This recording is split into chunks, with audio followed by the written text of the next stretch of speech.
Hello. Hi, Professor. Hi, Hey, how are you? Professor. Hey, this is Parth. Hi, Parth. How you doing? I'm good. This is Vijay. I believe this has a limitation of 10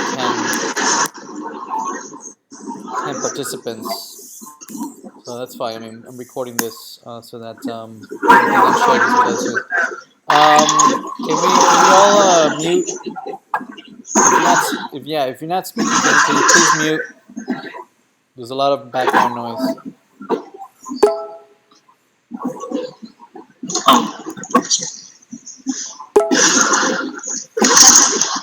So Nikhil and Sida and Prashant, Hi, Professor. can you all mute? Unless you're speaking. Yeah, who's this? Hi, Professor. I'm Michael. Hi, Nikhil. Did you have a yeah? If you could please unmute if you're not speaking.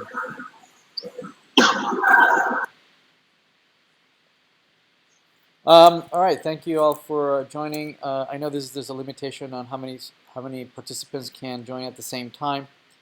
So I'm recording this and I'll post it on the um portal later today, so that others might who missed the meeting might decide to join or not, or they can decide on their own time. I know most of everyone else in the class is working on their own project for the final project, and but I just wanted to see if anyone was interested in working on one of several projects that I'm working on,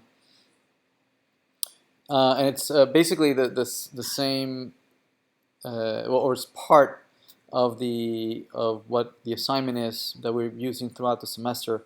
What you're building in the assignment is just a small portion of something that is already working, and that I'm reusing it uh, as a use case throughout the semester. So okay, I don't see that some folks I was expecting are not here. I don't see Rishi. Rishi, are you on? No, I don't see you. Yeah, probably we maxed out on how many can join, so I guess I'll speak to him offline. So let me share my screen. Let's see. Share screen. Entire screen. Okay, I should be sharing my screen now. So as you might be familiar on the portal, we are working on an assignment that it's asking us to build an application.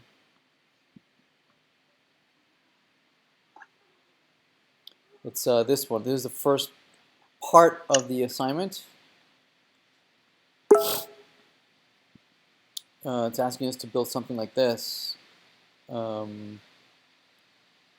we can register, we can log in and have a profile, and then allows us to build websites. It's a website that allows us to build websites, and mostly right now targeted to mobile devices. So building websites are mostly meant for consumption by small devices. So where you can create websites, you can list the existing websites. You can click on these cogs to edit the meta information about a particular website and their description.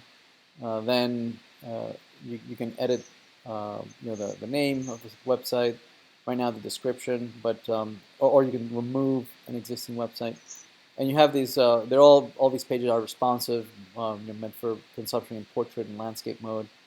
And all of you who have been in my class are already familiar with this. I have a couple of other students that are participating that are going to be working on directed studies. Those are some graduate students that have perhaps already taken the course and already familiar in how to implement all of these things. And I'd love to have a combination of graduate students who already have familiarity with the technology, that have already experience, perhaps having worked on using this technology out there in the industry, and can really help the undergraduates also become familiar with some of this technology, having it applied in real life, and then using it in this particular project. So just to become a little, again, to talk about the particular product that we're working on, if you click on if you select a particular website, you see the list of pages inside of a website. And again, you can create new pages, you can edit existing pages.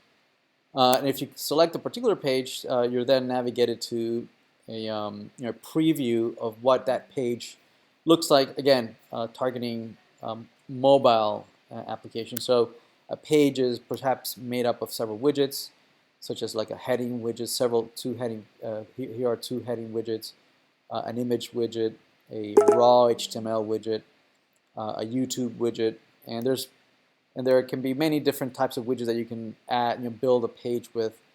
Each widget can be has a little heads-up toolbar that allows you to either edit that particular widget or allows you to move it around on the page. Clicking on the plus allows you to add more widgets to the page. Header widgets, label, HTML, text input, all sorts of widgets, and certainly there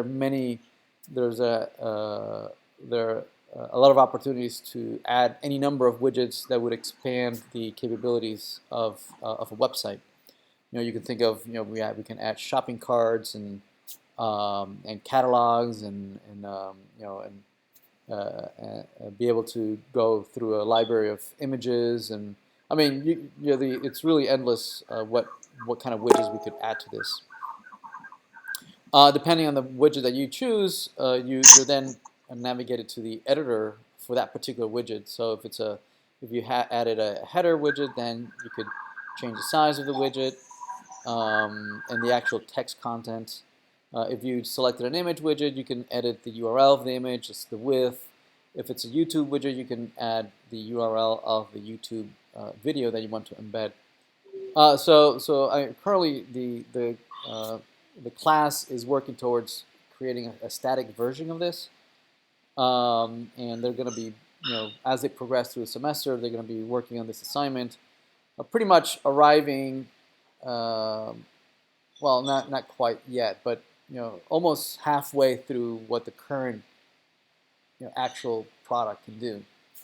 And so what the intention of working on this project would be is to really start where all these assignments end, and really add to it tons of other new features. In particular, the new features that we're concerned about is making these pages not static. Currently, you add all these widgets, but most of these widgets are static content widgets.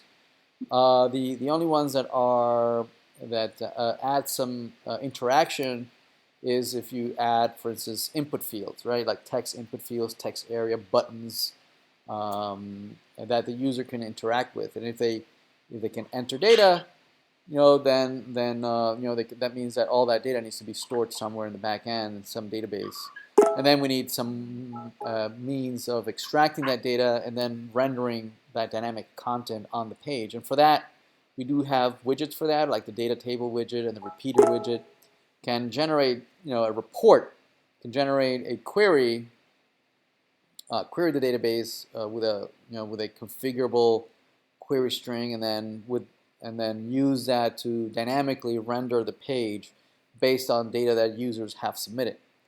So that part is already working. There's certainly quite a lot of improvements that can be done. But what the students over the summer, where they focused on a lot, was adding yet another very exciting feature of being able to add logic, right? Where as the user interacts, it's not only do we have a data, being able to enter data and display data and all these sorts of dynamic, but excuse me, I'm still feeling sick.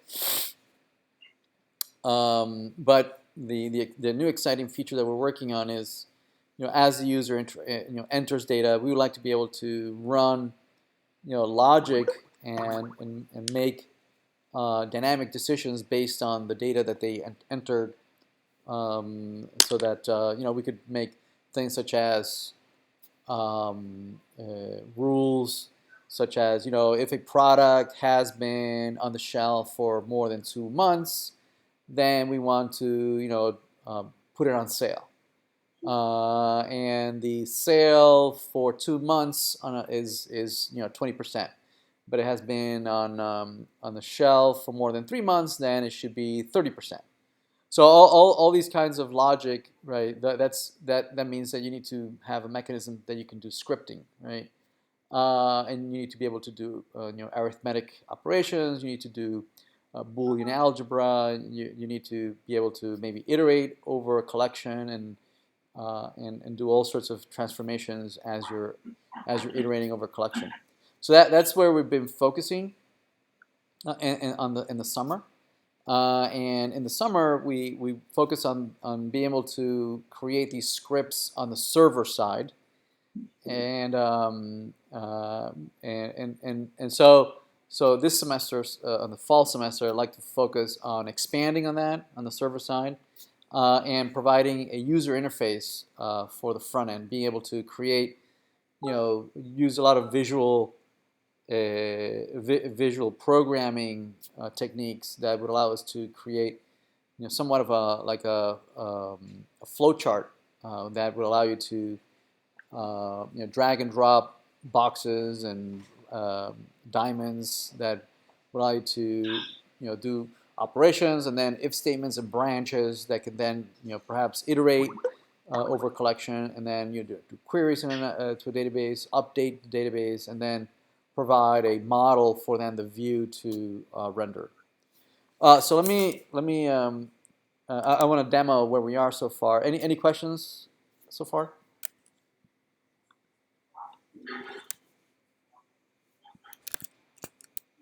No questions. All right, so let's let me demo where we are so far. If anyone wants to play around with this, they can go to my GitHub. It's Janunzi, and it's Web App Maker. So this is the current project, and you can clone it down and run it locally. You'll need to install Node.js locally, MongoDB, and WebStorm, and which is pretty much the development environment that is required for the course. So everyone in the course should be able to clone this and get it working locally in their machines. Which I've done that, and here's the Web App Maker. Opened it up with WebStorm. I did create a server configuration so I can run it from the command line. From here within WebStorm. You do need to have MongoDB running locally. Let me see if I run this. Will it complain? Okay, yeah, it's complaining that I don't have MongoDB running. So let's do a sudo MongoD. Okay, so it's running. So let me try this again. Let's run. There we go. If I go and run this locally, I guess it's not 3,000. Maybe is it 4,000? Okay, it is 4,000. All right, so here's a login page. We've added also the capability of logging in with Google or Facebook. But I have here a dummy user. Okay, so here's a dummy user, and here's a profile. And this is pretty much the implementation that you need to complete for your assignment, for assignment 2, 3, 4, all the way to assignment 6. So So for those that join this project, they pretty much have the the entire assignment almost solved for you. I mean, you can look ahead on what's we've already done, and that's fine. And I don't mind that at all. As long as you get familiar with the code and it's useful to you and it provides some learning value to you. Anyway, so here's websites. Here we have some example websites. Let me do an inspect, and we can see on the right-hand side the code. They can so on the assignment, I believe you're asked to be able to create new websites or be able to edit existing websites. Right. So here's some of the metadata you can edit or create a new website. So we'll call this the WHAM123 website. It's okay. So there it is, being created. New features that were added over the summer is being able to display this either in a list view like this, that's the default view, or in a grid view where you have a name and you can have other metadata here, such as when it was created, when was the last time that was updated, perhaps even some thumbnail that displays for that particular website, or in the list view. This is following, inspired by Google Docs, right? So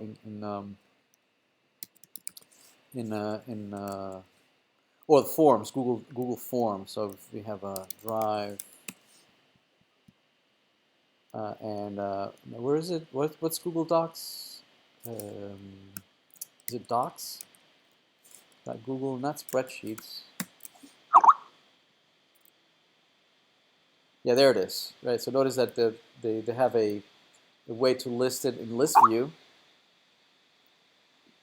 right, or in grid view. Right. So this is inspired by this particular view of documents. So in our cases, this would be websites listed in list view or listed as a grid, right? Like in a preview mode. So once you select a particular website, you can then view pages. There are no pages here. It lists the name of the website plus any pages that we might have. So here we might have a home page. You might have an about page. Again, all of these have a grid or a list view. If you click on grid, presumably this would be a preview of that particular page, or in list view, just listed from vertically. Also, we added the capability of sorting this and sorting it by last modified or listed by name. Again, this is inspired by Google Docs, being able to sort right by the last time that it was modified or the name or whatnot, right? So, if you go to a particular page, you can then start modifying that particular page by adding different widgets. Notice that the page that you're on is listed above. So if you click on home, so it says I'm working on the home page. Excuse me. Once you're here, you have all sorts of widgets that you can add. So here's a header widget, and you can say welcome. Welcome. Oh, so I'm sorry. This is the name. Never mind. This is the text I want to show, and the list is a big heading 1. You can say okay. So here's the widget. Welcome. Then you might add some raw HTML. Let's go grab some raw HTML somewhere. Let's see. Let's go to my favorite website, Gizmodo, where we can grab some raw content, and we can then add a raw HTML. You can just paste it in there. Say okay. Oh, there it is. Right. So we can add any content we want. I'm sorry. Someone had a question. Hello. All right. No question. Same thing with images. We can grab an image. You can grab the image address, and we can go back and add an image widget. So image in the image. Oh, this is another feature that a student worked on over the summer.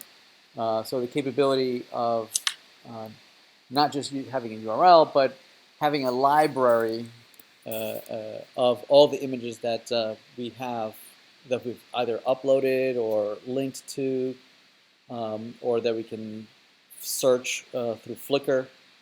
And let's see, so for instance, I can add a new image. I can either upload an image, or I can provide a URL and say that this is from Gizmodo, and say OK. So there's the new image that I selected. We could say OK. I notice that it's added. Now it's added with its full-blown width, but we can go and edit it and say that the width is actually 100%. I think this should be the default, right? We can say OK. So now there it is, right? So obviously we have this being able to modify the order of things. So we can move things around. So we can move the this down, right? And let's see if that works. Can we refresh?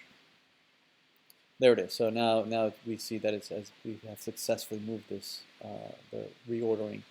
We also added over the summer the capability of changing whether we want full column instead of taking up the entire width of the page. We could perhaps say that we only want to take up half of the page.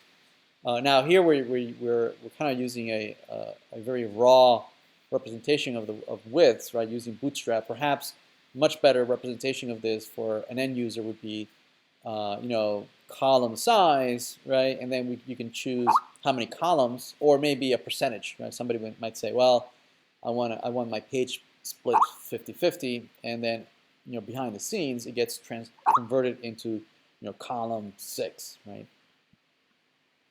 So there it is. So notice that by changing that, now I have more control over the layout of the page, and so now I can move things around not only vertically but also horizontally. I guess this also should be 6. Right? Say OK. So I can move things not only left and right, up and down, but left and right. Okay, so I pretty much I have full control of the layout of the page. Anyway, so what we added over the summer was the capability of adding things such as buttons, right? And here's a button and says click me. And this button might be add a product to my shopping cart or something, right?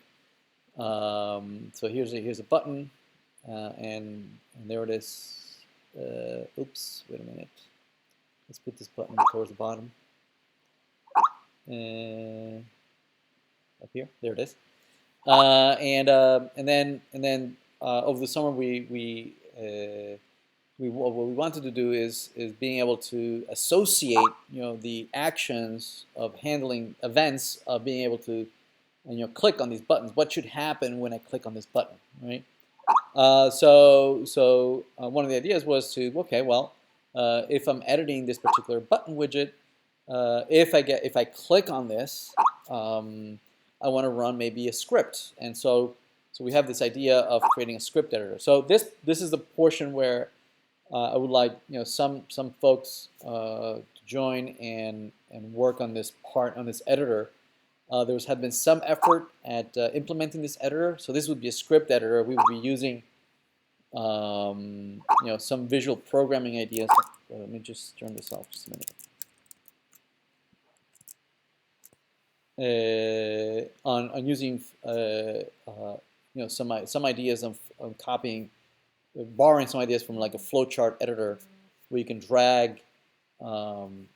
You can create all sorts of operations, either numeric operations or string operations, Boolean operations, if statements, navigation or database.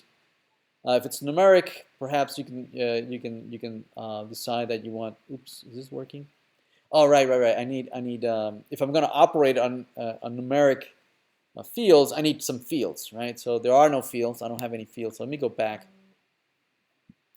Let me go back and drag here and add some fields, right? So for instance, I might say that I want to have just a field where you can type a number, right?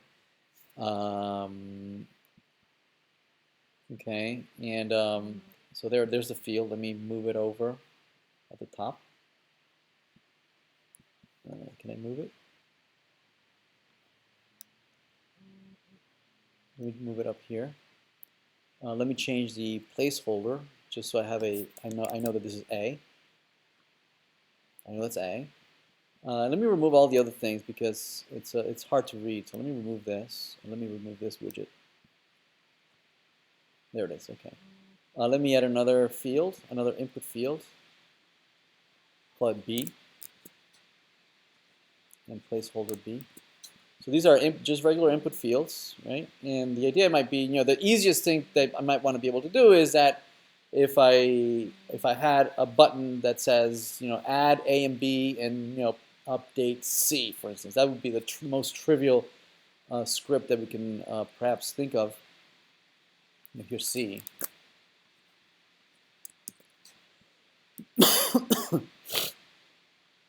And I like to be able to do something like, button this click me. Perhaps the text might say, add A and B. Okay, and then if I add A and B, I like to update the value of C. That would be the most trivial script that we might think of. So if we go here and we go into running a script, you might say, okay, well, I want to create a numeric operation, and I like to maybe say that C is equal. I guess it's not working. That should work. I guess it broke over the summer. Oh, there it is. Okay. The operation is that I want to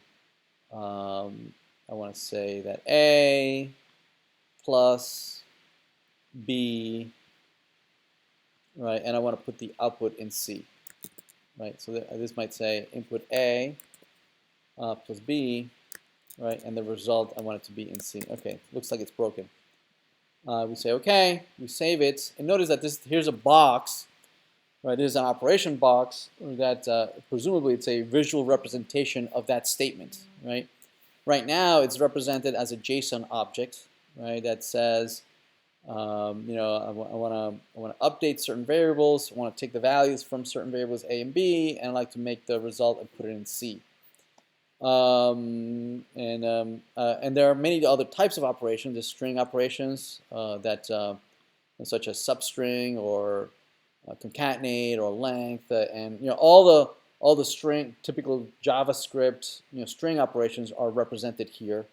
If it's a substring, you might say, okay, well, which string do you want to operate on, right? And it might be either from an input string from the input fields in the form, or you could have a literal string that you might want to select. So we might check box literal and say to be or not to be. Right? So that's the literal string.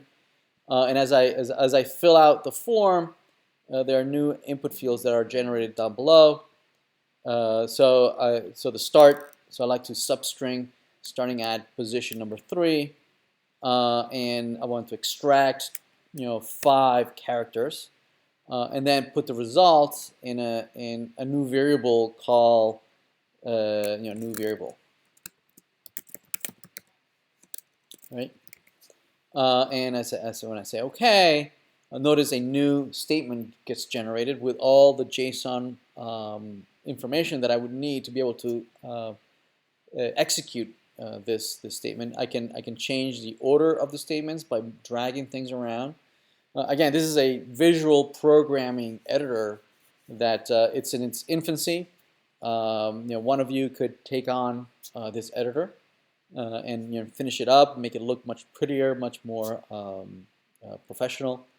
Right now, it's using a simple icon to represent this. Obviously, this should have a representation that is pleasing, that it represents the actual statement. Other types of statement, there's numeric strings. There's there's an if statement, right, that allows you to say, I want to compare Maybe the price, right? And you want to compare it. Maybe you want to see if whether it's equal to or greater than, right? And you say, well, greater than, average price or something, right? And then, depending on whether it's true or false, if it's true, you want to jump to a particular statement. So this presumably this would be a listing of all the statements, right? So you can jump if it's true, or if it's false, you jump to some other place, right? These names here, these names of statements, right? These are the names of the statements that you give here, right? So this is statements 1, 2, 3, right? So if you edit this, right, the statement, presumably this would be listed right here. See that? So the listing of all these statements, right? So this statement here can have a name. So this is statement statement ABC. So in this if statement, right, you can always refer to the jump as where is it that you want to jump. Kind of like the labels in JavaScript or labels in Java, right, that will allow you to do breaks and jump between different places. Obviously, this would be a go-to. So this if statement typically would have to render as like a diamond, right? And since it's a go-to or it's a branching, there would be a drawing of the arrow back to where is it that it's jumping, right? Above or below or wherever that statement is being edited, or where it's currently listed. Anyway, the script can be giving a name, right? Script 3, 2, 1. Say OK, and then you go back to the button, right? So basically, what we've done is that we've programmed the button so that when it runs, right, when this is someone that's actually interacting with this page, if they click on that particular button, we've already assigned a script that needs to run when that button gets clicked. Okay. So anyway, so that's one of the things I'd like someone to grab. The effort this summer was to implement the server side of the scripting, of executing the script. So many of the students worked on creating a state machine, a finite state machine that implements these steps, right? That implements the navigational part, the jumping and the go-to, and so on the server side. We certainly need someone to keep working on the server side, and I think and some folks to work on the front side. Or my preference would be that if someone takes on substring side, if someone takes on substring, they would work on the entire stack, right? They would work on the front end to make this editor better.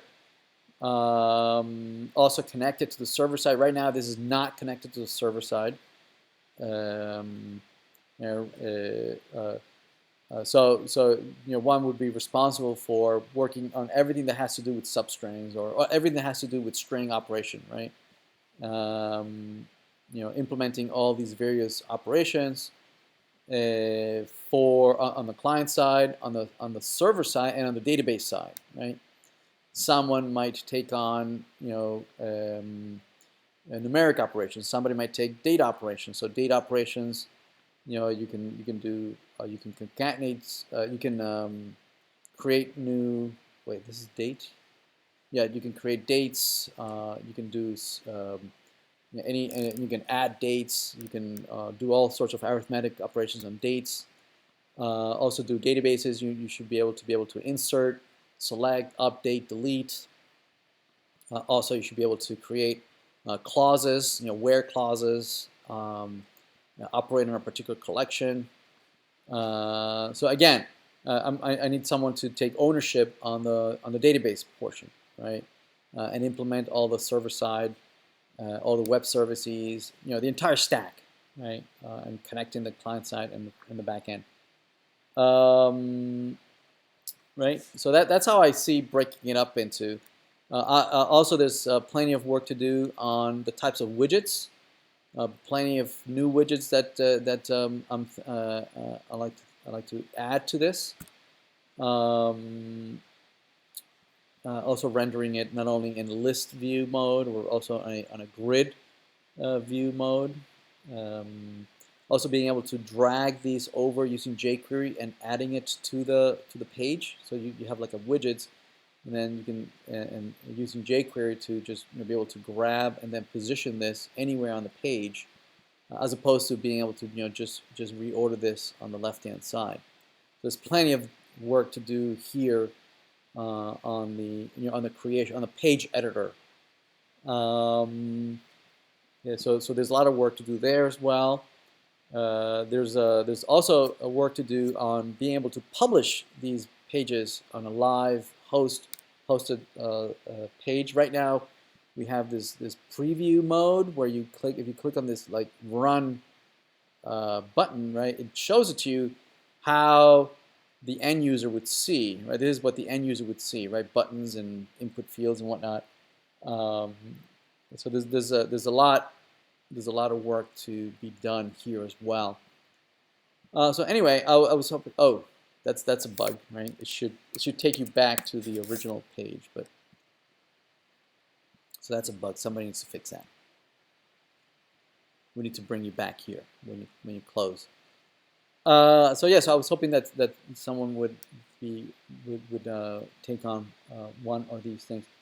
So what I'm going to do is I'm going to set up a Scrum meeting twice a week, maybe more often, starting next week, and basically joining this Hangout every quite a couple of days a week. And so what we'll do is that we'll start creating stories and then assign them off to whoever wants to join.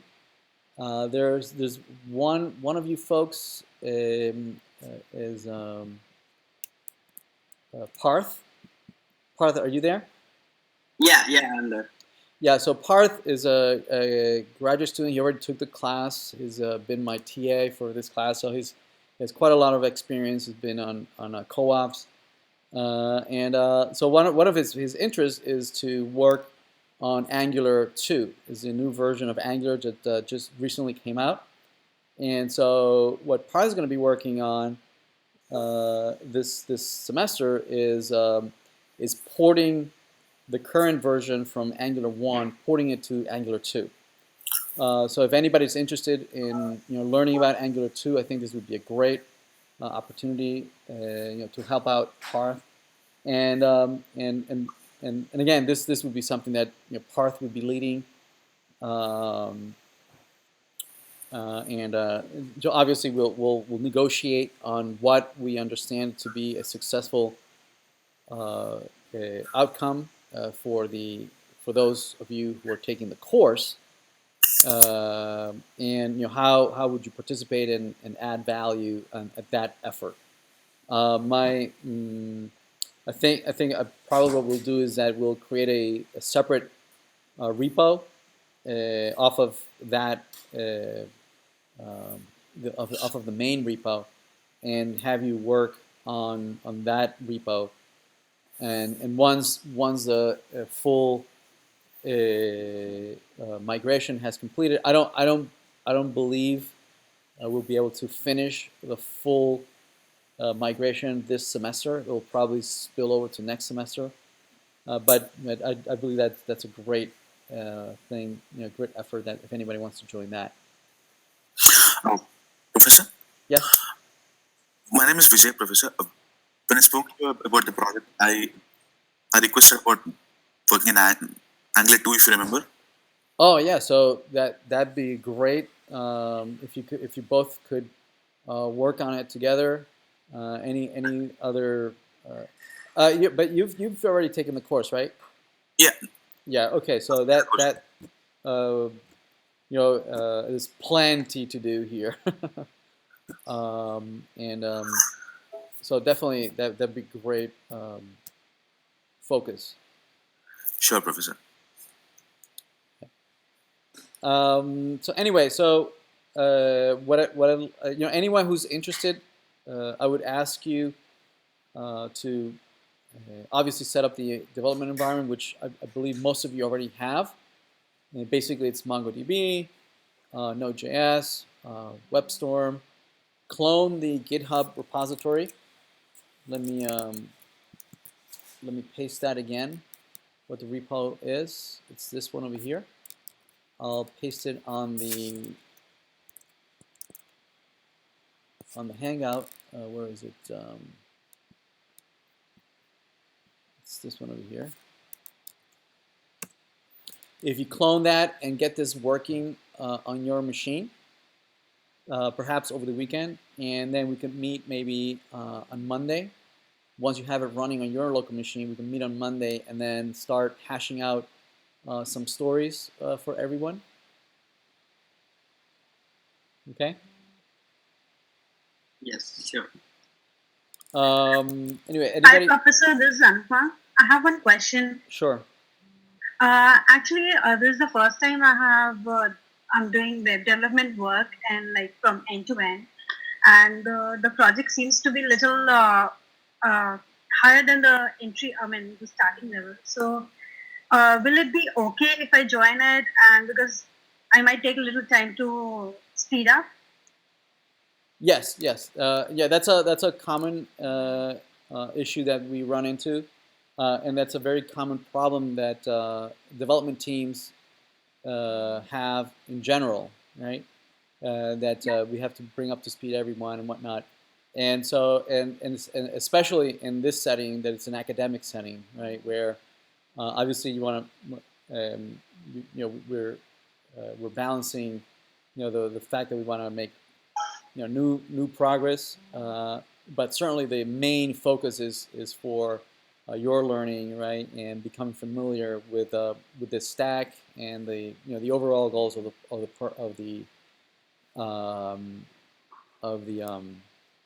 the course, right? So certainly all students that are not haven't seen the course already or not familiar with the mean stack, what will happen is that we'll the types of uh, stories that you're going to be working on will be um, you know, based on the current material that we've seen so far in class, right? So, for instance, you'll be any task that we might assign to you will be geared toward implementing new pages, new HTML templates, creating, applying CSS styling, applying bootstrap styling, because that's what we've seen so far in class, right? And so the tasks that you would be assigned would be those. Now, if you feel you can tackle a couple things further, we can start adding more things, such as being able to have you work on some Angular templates and some Angular controllers, right? And some so perhaps if you feel even more comfortable, right? I think we could be able to build up on obviously have you gather some self confidence on being able to participate. We're not going, obviously we're not going to give you something that we're not going to set you up for failure, all right? Obviously, the main goal is to set you up for success, right? And have you work on something that we know you'll be able to accomplish, within a week or so. And certainly there's plenty of opportunities to lean on others in the team, to pair you up with other folks that might have more experience than you, and do some team programming, right? Some pair programming where everybody's going to have plenty of patience and the best intentions for you to get up to speed and be a valuable team member. Okay. Did that sounds make good. sense? Thank you. And certainly there'll be plenty of opportunities that we can work one-on-one, on this project. And I think this is this is the flip side. I'm working on a project directly with me as opposed to on your own. That I think you get a little more experience on working on a real team. We're going to try and follow as closely as possible on what might happen on a real development environment. We're going to have scrums. We're going to have stories, and assign them to you, and you'll be working on a separate repo, right? And then you're going to have you create pull requests, right, where that other team members are going to be reviewing.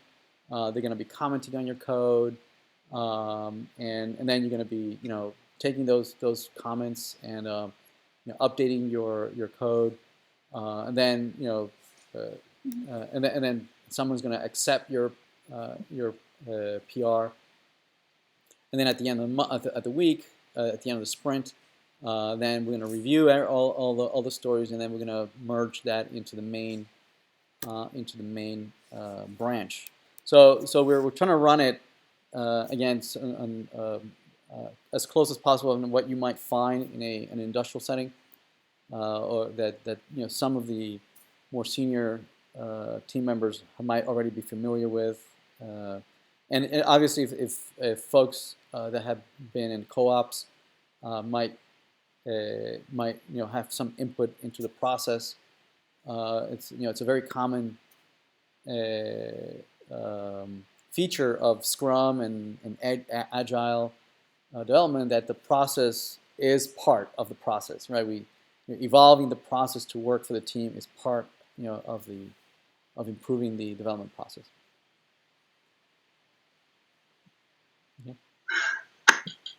Okay, thank you.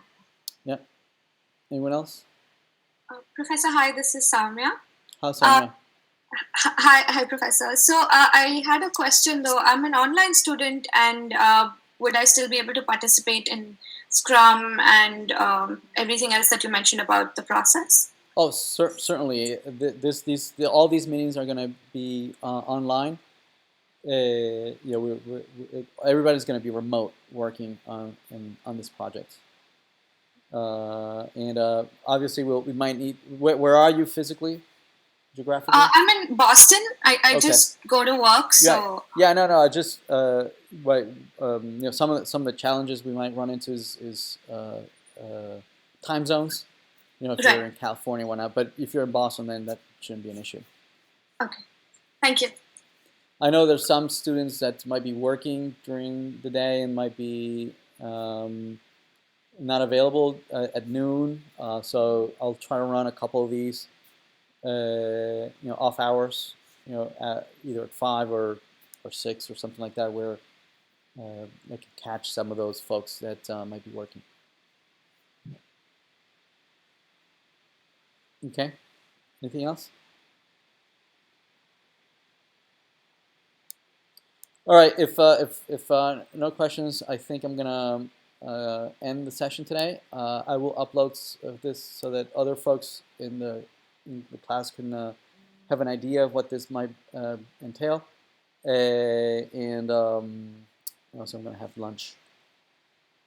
All right, thank you for joining, everyone. And remember, I'm always available if you want to chat. Either you can text me or call me 978-761-5742. All right, thank you, everyone. Bye. Thank you, Jose. Thank you. Bye-bye. Thank you. Bye-bye.